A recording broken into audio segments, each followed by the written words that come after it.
with all due respect to my colleague, this is unconstitutional. The Missouri Supreme Court agrees, the governor who called us here in the petition agrees, and yet we're doing it anyway.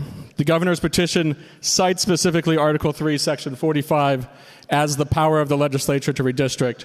And while the sponsor cites to Section 10, that only deals with state legislative redistricting. He cites to a case from 1910 that says that the legislature may from time to time redistrict. However, that's true under the Constitution that existed in 1910, the 1875 Constitution.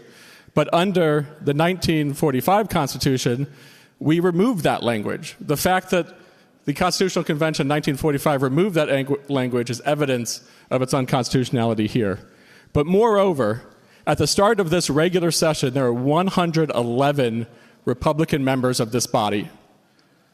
Representatives filed 1,606 House bills and 168 resolutions, joint resolutions, concurrent resolutions, House resolutions. None of them dealt with redistricting. You brought us here to do what the legislature rejected doing 3 years ago and didn't even think about earlier this year. Meanwhile, our schools receive the lowest state funding of any state in the country, and we're going to have a hearing tomorrow to try to strip local funding from the schools as well. The life expectancy in Caruthersville is lower than the life expectancy in Ethiopia. And today, or in this year, we removed $1.5 million designed to keep their only remaining hospital afloat.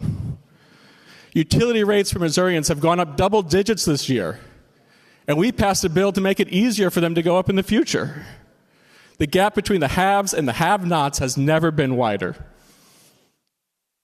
Today alone, 4 Missourians are going to die of a drug overdose. 4 other Missourians will die by suicide.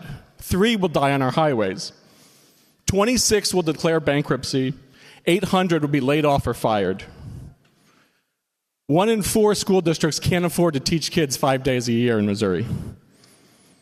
1 in 8 Missourians lives in poverty. 1 in 20 woke up this morning hungry, will go to bed hungry tonight, and will wake up tomorrow hungry again.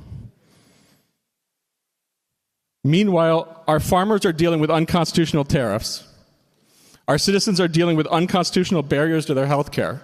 Our workers have to go to work sick. Our youth can't afford college.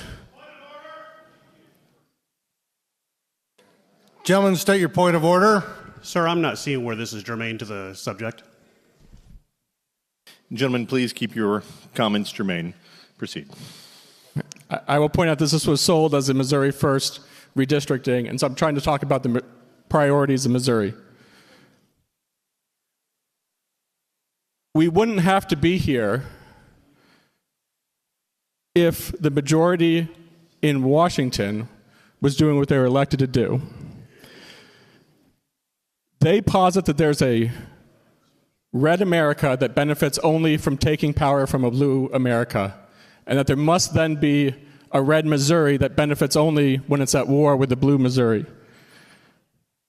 They think it's a battle fought for the President of the United States' benefit, and he believes, like all battles, it's fought by an army of suckers and losers.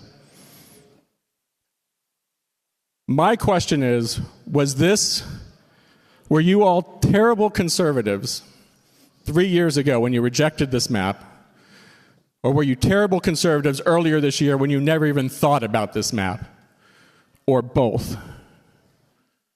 I suggest that the majority do what the Republicans I grew up admiring do, and said that we should all do, and just say no. Thank you.